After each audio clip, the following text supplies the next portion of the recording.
Good morning, children. This is your third class of history, and we are seeing Advent of European lesson. And we are today onwards. We are going to start from Dutch. Okay. Dutch. The Dutch followed the Portuguese into India. The Dutch followed the Portuguese into India. In the year 1602, the United East India Company of Netherlands was formed, and it received the sanction of their government to trade in East India Company. So in the year 1602, United East India Company of Netherlands, they formed and they received sanction, or you can take as permission, of their government to have trade in East India. After their arrival in India, the Dutch founded their first factory in Masulipatanam, which is in Andhra Pradesh, in the year 1605. This company captured Amboina from the Portuguese in 1605 and established its supremacy in the Spice Island. So Amboina is nothing but it's an island in Indonesia. And they captured Nagapattinam near Madras from the Portuguese and made this place as their stronghold in South India. So they captured Nagapattinam, which is in Madras, that was with Portuguese, they got it from Portuguese, and made this place as their stronghold in South India. At first, Pulicat was their headquarters. So Pulicat, you can see in page number 4 in your map. Last video we saw a map, isn't it? European Trade Center. You can see Pulicat there near Madras. That was their headquarters. So later they shifted it to Nagapattinam in the year 1690. The most important Indian commodities traded by the Dutch were, so we'll see what are the commodities they traded: silk, cotton, indigo, rice and opium. So opium is nothing but it's a medicinal plant, and they monopolized the trade in. Monopolize is nothing but monopolized comes from monopoly, that is called a single seller, monopoly, they became as the single seller of black pepper and other spices.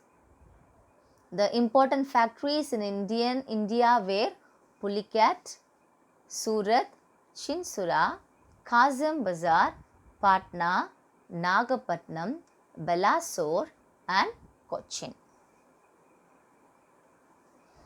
Next we can turn page number 6.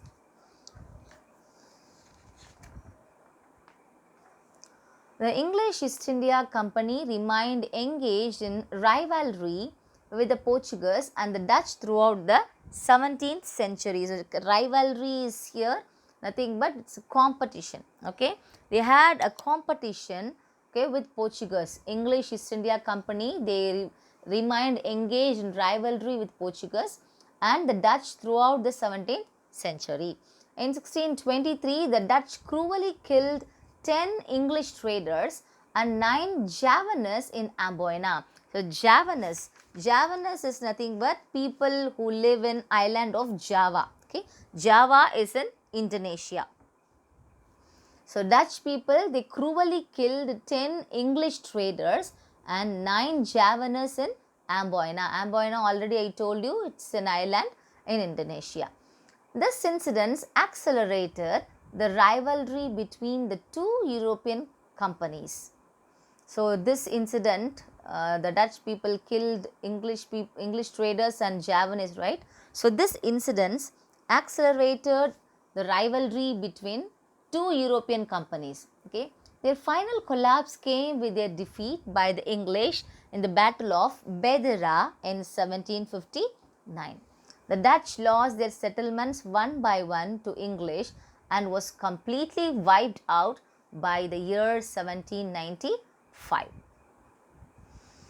Now Dutch in Tamil Nadu.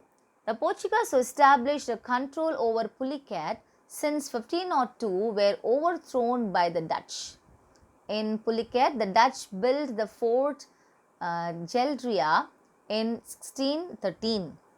This is the fort Geldria, which is in Pulicat. Okay, this fort was once the seat of Dutch power. The Dutch established a settlement at Pulicat in 1610. Diamonds were exported from Pulicat to the western countries. They exported what? Diamond. The other Dutch colonial forts and possessions were Nagapatnam, Punnakayal, Porto Novo, Kadalur and Devanam So these were the important colonial forts possessions of Dutch people. Nagapatnam, Punnakayal, Porto Nova, Kadalur and Devanam.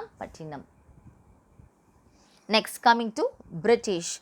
So British, on 31st December 1600, Elizabeth, the Queen of England, granted a charter to Governor and Company of Merchants of London to trade with East India. So Elizabeth, the Queen of England, in the year 1600, 31st December, okay, she granted a charter to the governor, okay, in order to start a trade with East Indies.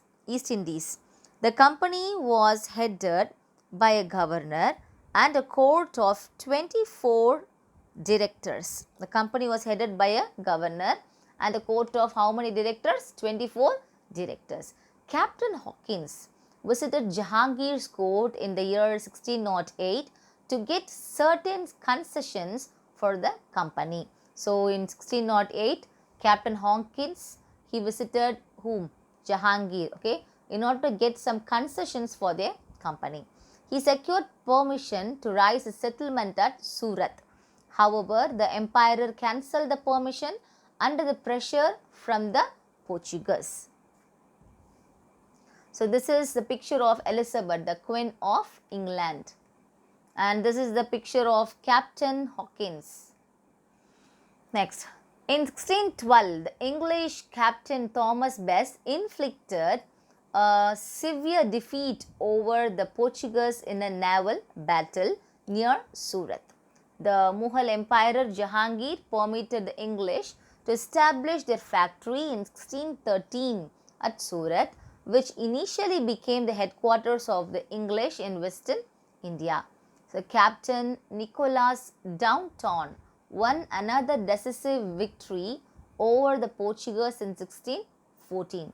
These events enhanced the British prestige at the Mughal court. In 1615, Sir Thomas Roe was sent to Jahangir's court by King James I of England. He remained at Agra for 3 years and succeeded in concluding a commercial treaty with the emperor.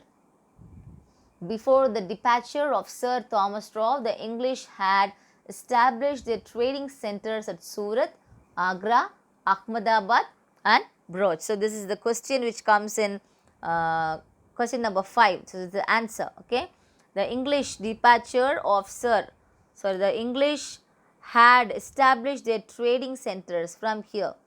Okay, the English had established the trading centers at Surat, Agra, Ahmedabad and Bhuj. Okay, next.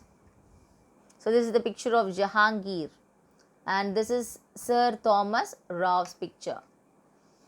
Next. On the coastline of the Bay of Bengal, the English established their first factory in 1611 at Masulipatam, an important port in the territory of the Kingdom of Golconda.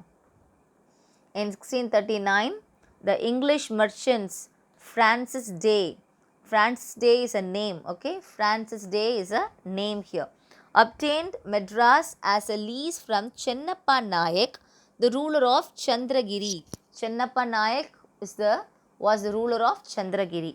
Okay. The East India Company built its famous factory known as Fort St. George in Madras. Fort St. George in Madras, which became the headquarters for whole of the Eastern Belt and first fort built by British.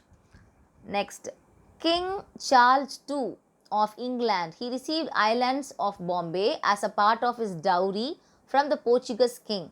So he married a Portuguese king's daughter named Catherine. Okay, on account of dowry, he received Bombay's island. So received island of Bombay, okay, as a dowry on occasion of his marriage with Catherine. Catherine was his wife.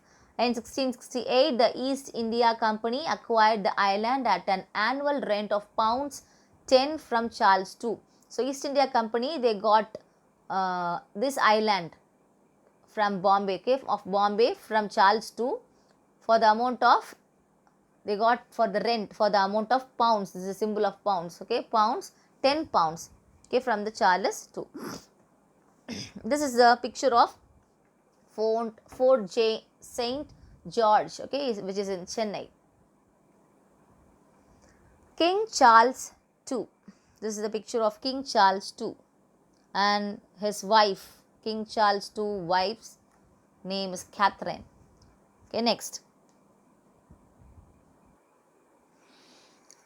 Next one. In 1690, a factory was established at Sutanuti by Job Charnock.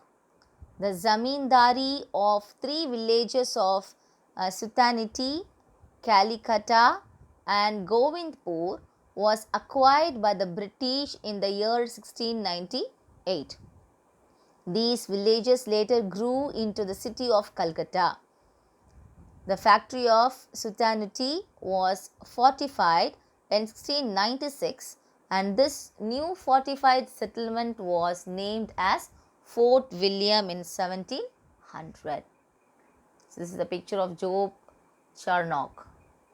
Next, after the Battle of Plassey in 1757 and the Battle of Buxar in 1764, the company became a political power. India was under the East India Company's rule till 1858. After it came under the direct administration of the British Crown. Next one is Danish.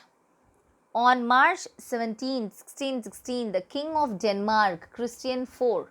So, King of Denmark was Christian IV in the year 1616, March 17. He issued a charter and created a Danish East India Company. They established settlement at Tranquebar, which is in Tamil Nadu, okay, in the year 1620, and Serampore, which is in Bengal, in 1676. Serampore was their headquarters in India. They failed to strengthen themselves in India and they sold all their settlements in India to the British in 1845. So, this is the picture of Christian IV, the King of Denmark. Next, Danish. Do you know? Okay, do you know? Danish called Tranquebar as Danesborg. The King of Denmark sent Ziegenbalg to India. Ziegenbalg set up a printing press at Tranquebar. Tranquebar is called as Tarangambadi, as you all know. Next, this is the picture of Tranquebar, Danish fort. Next, coming to French. The French East India Company was formed in 1664 by Colbert, a minister of King Louis XIV. In 1667, a French expedition came to India under Francois Caron. France was the last European country to come India as traders. So, France was the last European country which came to India as the traders. Caron founded the first French factory in India at Surat. In 1669, Markara founded second French factory at Masulipattnam by securing a patent from the Sultan of Golconda. So, this is the picture of King Louis XIV and this is Colbert. In 1673, the settlement of Pondicherry was founded by Martin under a grant from Sher Shah Lodi, the ruler of Bijapur. Sher Shah Lodi was the ruler of Bijapur. Pondicherry became the most important and prosperous French settlement in India. A fort known as Saint Louis was built by Francois Martin in Pondicherry. In 1673, the French obtained permission from Shaista Khan, the Mughal Subedar, called as governor of Bengal, to establish a township at Chandranagore near Calcutta. The French East India Company established factories in different parts of India, particularly in the coastal regions such as Mahe, Karaikal, Balasore and Qasim Bazar. So, French East India Company, they established many factories in different parts of India. Particularly, they established near coastal regions, okay, where Mahe, Karaikal, Balasore and Qasim Bazar. These were a few important trading centers of a French East India Company. So, these are the few important trading centers of French East India Company. The vision of the French power in India was further reinforced by the appointment of Joseph Francois Dupleix as the governor of the French East India Company in 1742. He succeeded Dumas as the French governor of Pondicherry. Okay, Swadesh. The Swadesh East India Company was founded in Gothenburg, Sweden in the year 1731 for the purpose of conducting trade with the Far East. The venture was inspired by the success of the Dutch East India Company and the British East India Company. Okay, conclusion.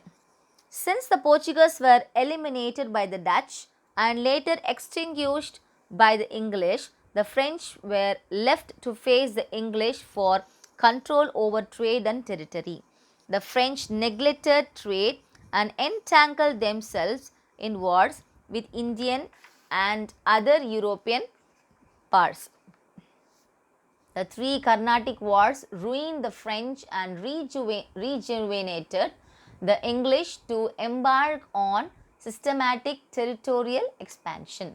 The comparative success of the British over the Portuguese, Dutch, the Danish and the French was largely due to their commercial competitiveness, spirit of supreme sacrifice, government support, naval superiority, national charter and their ascendancy in Europe.